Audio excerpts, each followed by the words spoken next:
O livro de Daniel é um dos mais extraordinários da Bíblia. A estrutura dele é a mais complexa, rica e impressionante de toda a Bíblia. E ele está organizado da seguinte maneira: nos 6 primeiros capítulos, ele tem um conteúdo histórico e nos 6 últimos capítulos, um conteúdo profético. Mas por que ele é dividido assim? Que mensagem ele passa através desta estrutura? Que mensagem atual sobre as nações nós podemos aprender? O que ele fala sobre o conflito entre Cristo e Satanás? No programa de hoje, nós vamos aprender sobre esta batalha entre o bem e o mal, vista especialmente na história das nações. Então fica comigo, porque o programa já começou. Eis que vem dias, diz o Senhor Jeová, em que enviarei fome sobre a terra, não fome de pão, nem sede de água, mas de ouvir a palavra do Senhor. Jesus respondeu: está escrito, nem só de pão viverá o homem, mas de toda palavra que sai da boca de Deus. Está escrito. Apresentado por Robson Menezes. Olá, mais uma vez estamos juntos aqui no programa Está Escrito, na TV Novo Tempo. Um abraço para você que já faz parte aqui da nossa rotina, a TV Novo Tempo, seu canal da esperança. E um abraço para você que zapeou por acaso e acabou caindo aqui. Seja muito bem-vindo, seja muito bem-vinda. Essa é a TV Novo Tempo, o seu canal da esperança. A gente aqui só traz coisas boas, especialmente notícias vindas da Palavra de Deus, para te ajudar a enxergar a vida de uma maneira melhor, com mais esperança, confiando de que Deus trabalha na sua vida para lhe dar sempre aquilo que você necessita e o melhor. Pode ter certeza disso, tá bem? Eu quero aproveitar aqui e já falar sobre essa revista Esperança Profecias de Daniel. Essa revista, nós aqui do programa Está Escrito, queremos enviar para você sem custo nenhum, não tem pegadinha, você vai receber no melhor endereço que você quiser ou que você nos passar aí, através do telefone 0 operadora 12 21 27 31 21. Vou repetir, 0 operadora 12 21 27 31 21. Se você quer saber mais o que a Bíblia fala sobre o fim dos tempos, como é que todas as coisas vão terminar de acordo com a Bíblia, tá aqui a revista que você tanto precisa. E é só você ligar para o telefone que eu te passei, nós vamos enviar sem custo nenhum para você, tá bem? Chegou o momento aqui do quadro Responde aí, Pastor. Rai, pode rodar a vinheta, Rai. Responde aí, pastor. Responde aí, pastor. Responde aí, pastor. Responde aí, pastor. Muito bem, estamos aqui já com a pergunta na tela. Diz assim a pergunta de hoje: por que Daniel continuou orando com as janelas abertas, mesmo sabendo que tinha um decreto de morte para quem fosse pego orando a outro Deus? Não era melhor ter fechado as janelas e orado escondido? Boa pergunta, hein? Você sabe que muita gente se questiona exatamente nesse ponto. Por que ele não orou escondido? Então vamos lá.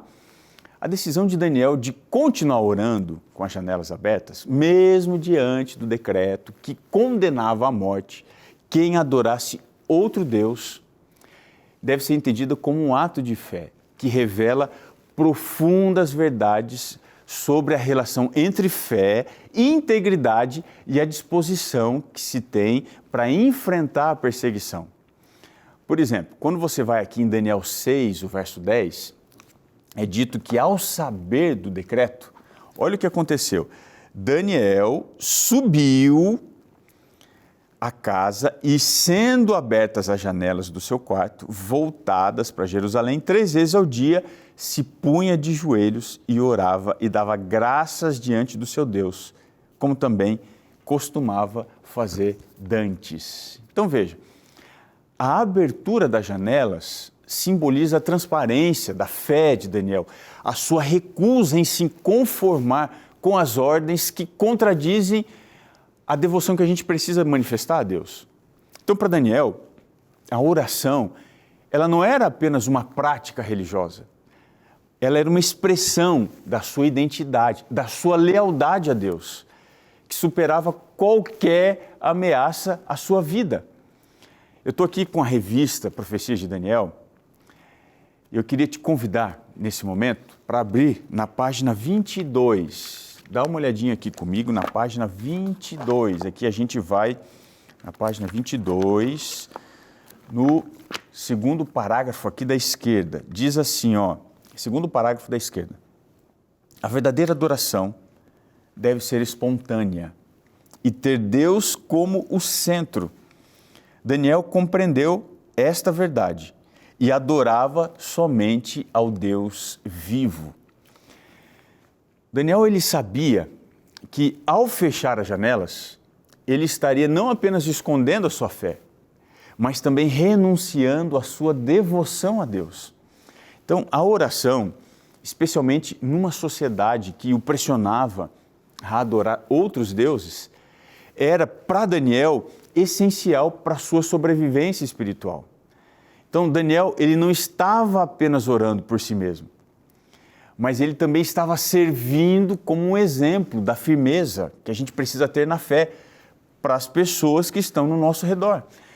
Daniel, ele entendia que a sua posição de fé poderia inspirar outros a permanecerem firmes nas suas convicções, mesmo em meio à face da adversidade. Só que tem um outro aspecto.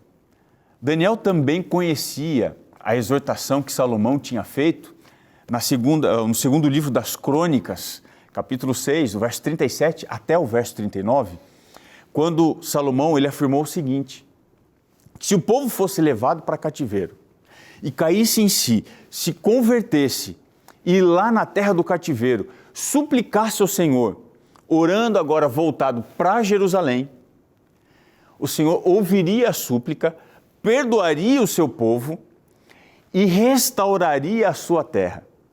Então, Daniel, ele não via essa situação apenas como uma questão de sobrevivência pessoal, mas também como uma oportunidade para demonstrar ao próprio povo o Senhor, Deus Todo-Poderoso, dizendo o seguinte: Senhor, nós estamos arrependidos, eu estou arrependido do nosso pecado, nós precisamos estar arrependidos dos nossos pecados.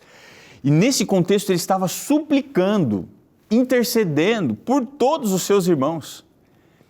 E isso, ele não estava disposto para abrir mão, né?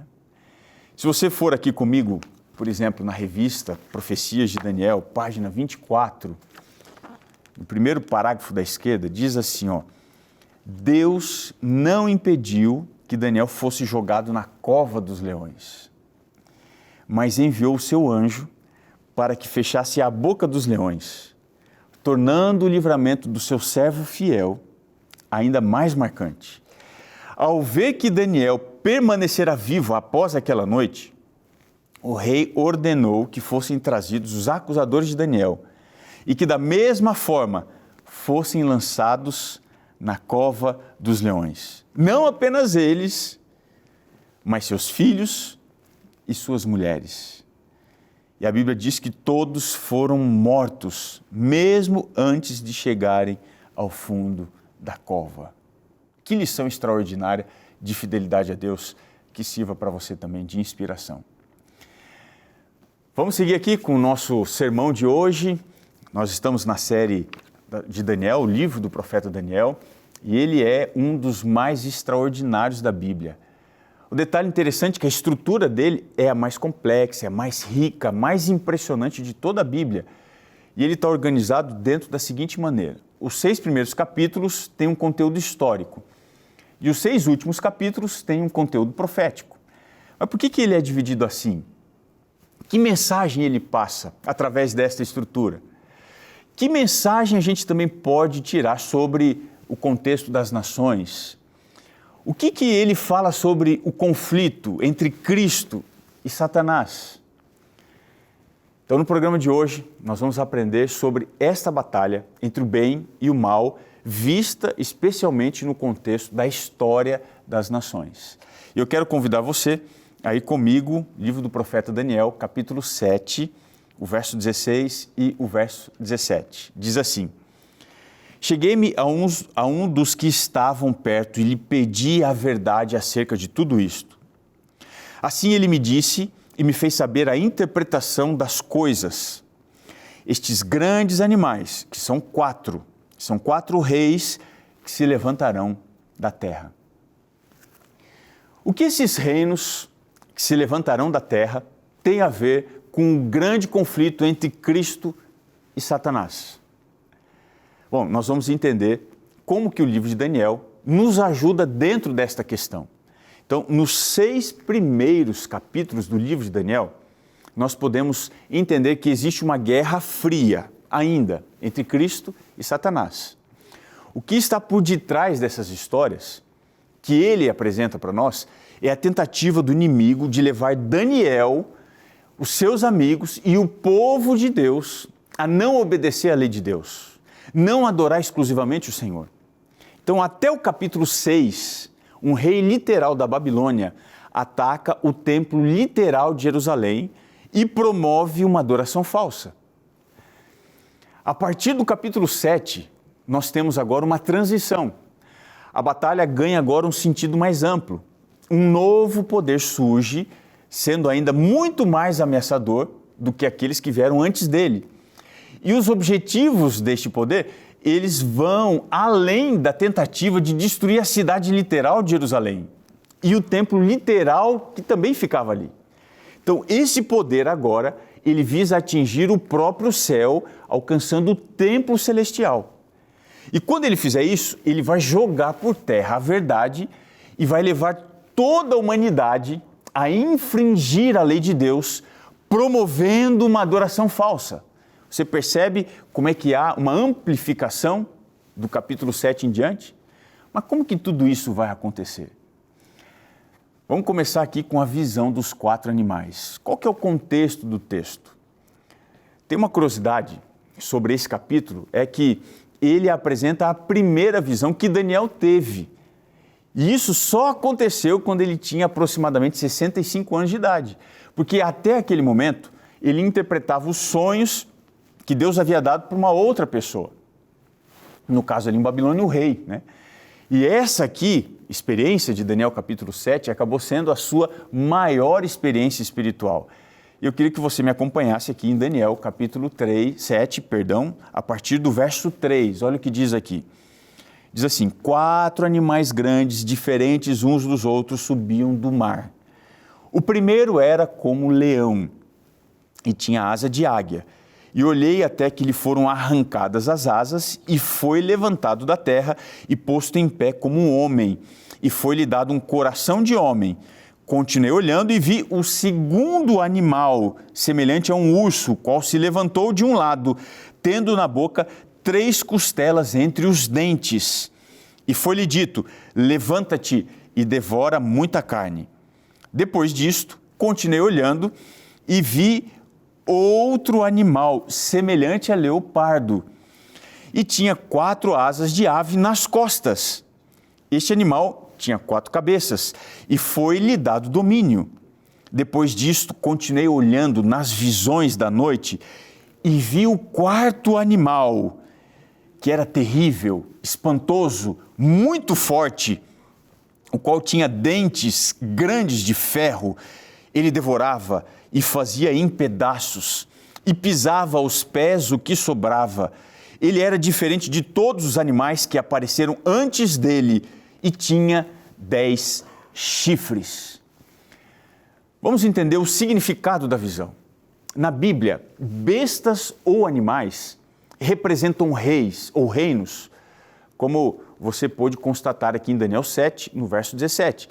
Estes 4 grandes animais são reis que se levantarão da terra. Foi a explicação dada para Daniel. Então veja, ainda hoje, existem reinos representados por animais. Durante um bom tempo, a Rússia, ela foi representada por um urso, a Inglaterra por um leão. Então veja, os símbolos modernos das nações, eles não são apenas ilustrativos. Já nos tempos de Daniel, as nações eram representadas por bestas. Vamos entender aqui então o significado dessa visão. O primeiro animal que aparece é o leão.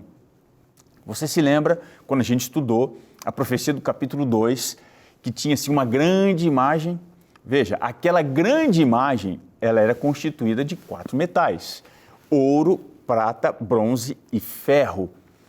Então veja, esses 4 metais representavam reinos: Babilônia, Medo-Pérsia, Grécia e Roma. Agora, no capítulo 7, nós temos 4 bestas.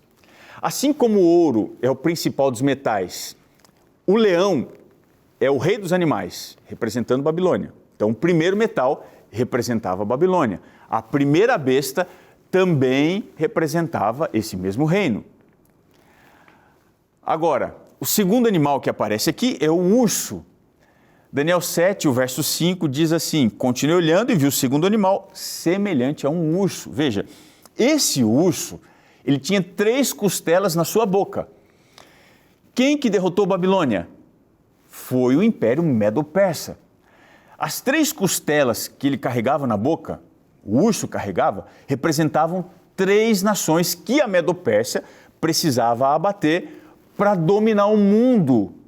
Que nações eram essas? A Babilônia, a Lídia e o Egito. Então veja, a Medo-Pérsia, ela era feroz como um urso faminto e sedento de sangue. E foi por isso que esse império conquistou o mundo. Vamos agora analisar o terceiro império. Esse império, ele é representado aqui por um leopardo. Daniel, capítulo 7, o verso 6 diz: depois disto, continuei olhando e vi outro animal semelhante a leopardo e tinha 4 asas de ave nas costas. Este animal tinha 4 cabeças e foi-lhe dado o domínio.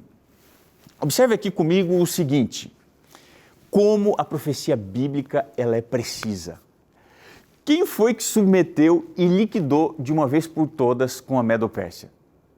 Se você for analisar, a voz da história confirma, foi a Grécia. O que você sabe sobre a Grécia? Bom, a Grécia conquistou rapidamente o mundo sob o comando de Alexandre o Grande, por isso que tinha asas como se fosse de ave, dando a ideia de velocidade.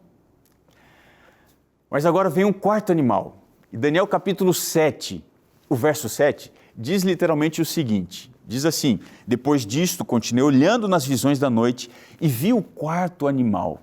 Ele era terrível, espantoso, muito forte, o qual tinha dentes grandes de ferro.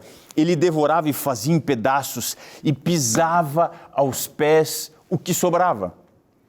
Ele era diferente de todos os demais que apareceram antes dele. Tinha 10 chifres. Veja, surge agora no panorama profético uma besta, um animal que é diferente, e ele possui 10 chifres. Você se lembra qual foi a nação que derrotou a Grécia? Foi Roma, não é? Então veja, o Império Romano, por sua vez, agora foi dividido em 10 partes. Observe aqui o paralelismo. Nós temos 4 metais, a cabeça de ouro, os braços e o peito de prata e as coxas aqui e o ventre, as pernas são de ferro. Aqui, aliás, o ventre de bronze e as pernas são de ferro. Então veja, no capítulo 7, em vez de metais, aparecem 4 animais. E qual é a ênfase aqui? A ênfase está no surgimento de um novo poder. Que poder é esse? Daniel 7, o verso 8, diz assim: estando eu observando os chifres, vi que entre eles subiu outro chifre pequeno, e 3 dos primeiros chifres foram arrancados diante dele. Neste chifre havia, observe aqui, olha, havia olhos como olhos de homem e uma boca que falava com vanglória. O que faria esse pequeno chifre? Esse poder, ele não é igual aos outros, que são apenas poderes políticos que apareceram na história. Esse chifre aqui, ele é excêntrico. Diz aqui que ele proferirá palavras contra o Altíssimo, destruirá os santos do Altíssimo e cuidará em mudar os tempos e as leis. Então veja, eles vão ser entregues nas suas mãos. Diz aqui a profecia, continuando, eles vão ser entregues nas suas mãos por um tempo, tempos e metade de um tempo. Então veja, esse poder modificaria não as leis humanas, ele teria a audácia de modificar a lei de Deus, de acordo com Daniel 7, o verso 25. Agora, a gente precisa entender como é que vai ser o julgamento de Deus quanto a estes poderes. Como é que a gente pode perceber a soberania de Deus? Então vamos analisar o chifre pequeno na história. Nos primeiros séculos da era cristã, um poder apareceu na Europa, especialmente em Roma. Daniel 7, 24 diz que no Império Romano aconteceriam 10 divisões, veja, 10 divisões, e que um pequeno chifre surgiria no meio delas, ou seja, dessas 10 nações. E esse chifre, essa nação, seria diferente das outras. Daniel ele já está aqui nos falando, nos primeiros séculos da era cristã, nós poderíamos esperar o surgimento de um poder que fosse religioso. Ele estaria baseado na sabedoria e no entendimento humanos. Agora, pelas ações do chifre pequeno, ocorreria um abandono da verdade de Deus, o esquecimento da palavra de Deus. Ele também perseguiria o povo de Deus e se atreveria a mudar a santa lei de Deus. Então, durante o período que nós chamamos de Idade Média ou Idade Escura, surgiu uma grande igreja apóstata que governou o mundo do ano 538 até 1798. Então, como a história nos comprova, a verdade bíblica nesse período, ela foi lançada por terra. Daí a gente chamar esse período de Idade Escura, para se referir ao tempo em que prevaleceu o obscurantismo religioso, científico, político. Mas antes da vinda de Cristo, era necessário que essa verdade renascesse. Homens e mulheres seriam atraídos agora para a verdade da palavra de Deus, um pouco antes da vinda do reino de Cristo. Esta é, sem dúvida, a profecia mais empolgante de toda a Bíblia. Quais são as características desse chifre pequeno que apareceria? Olha só o que diz aqui o capítulo 7, o verso 25. Vamos ver quais são as suas principais características. Primeiro, proferirá palavras contra o Altíssimo. O que você acha que significa isso? Quer dizer, se colocar a si mesmo na posição de Deus, usurpar a autoridade de Deus. Segunda coisa que ela faria, destruirá os santos do Altíssimo, ou seja, ela perseguiria aqueles que não aceitassem a sua ideologia político-religiosa. Terceira coisa, ela cuidaria em mudar os tempos e as leis. Veja que a Bíblia previu que haveria uma apostasia bem no seio do cristianismo. A verdade de Deus seria lançada por terra. A tradição tomaria lugar da revelação das Escrituras. E aí despontaria de Roma papal um poder político-religioso que substituiria a Bíblia por ensinamentos humanos. E ainda teria o absurdo despeito de mudar a lei de Deus. Tudo isso estava aqui revelado no livro do profeta Daniel. E a história comprovou que aconteceu exatamente assim. Quando as grandes nações que governariam o mundo passassem, quando a última nação, Roma, fosse dividida em 10 partes, de Roma se desenvolveria um novo sistema político-religioso que pretenderia instituir o templo de Deus na terra com sacrifícios e sacerdotes terrestres, fazendo com que a tradição tomasse o lugar das Escrituras, abandonando de propósito os ensinamentos da palavra de Deus. Mas dentro desse contexto, a gente precisa se relembrar do que Pedro falou em Atos 5, 29. E o que foi que ele falou? Mais importa obedecer a Deus do que os homens. Lá em Marcos 7, 7, Jesus também previu isso, dizendo: em vão, porém, me adoram, ensinando doutrinas que são preceitos de homens.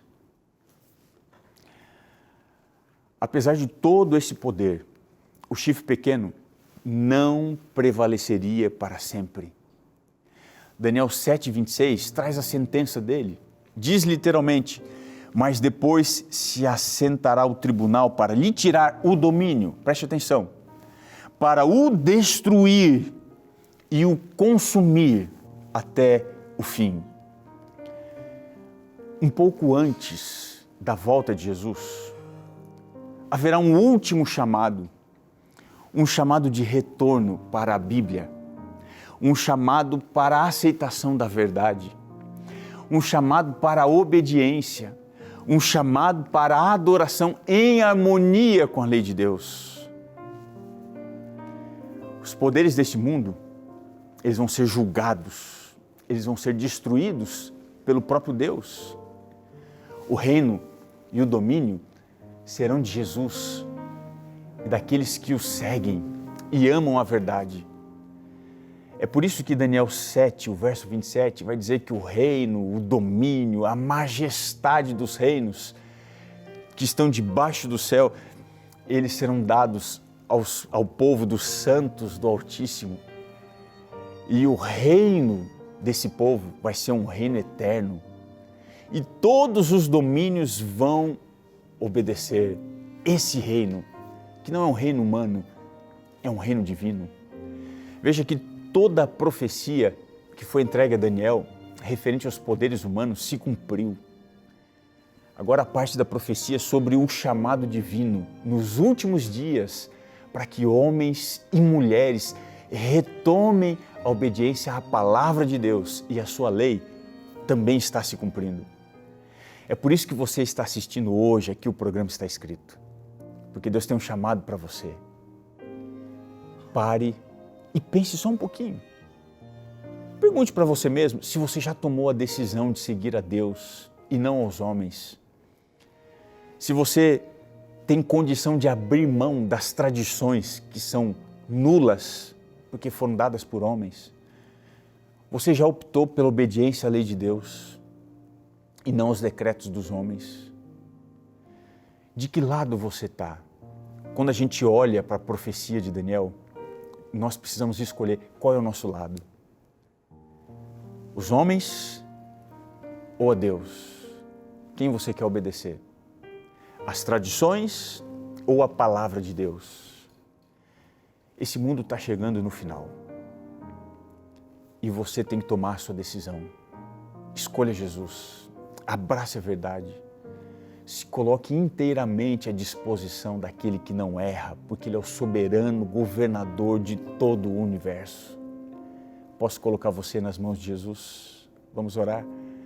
Senhor, nós estamos tomando a nossa decisão nesse momento, aceitando a Cristo, o seu reino, aceitando a sua palavra, nos submetendo à sua lei. Para que isso fique muito evidente, nesta oração, nós nos colocamos em Tuas mãos. Aceita a nossa entrega, Pai. Aceita também a nossa decisão de consagrar a nossa família em Tuas mãos. Nós te suplicamos que o Senhor aceite e assim nós nos colocamos, assim como essa oração, em Tuas mãos, em nome de Jesus. Amém.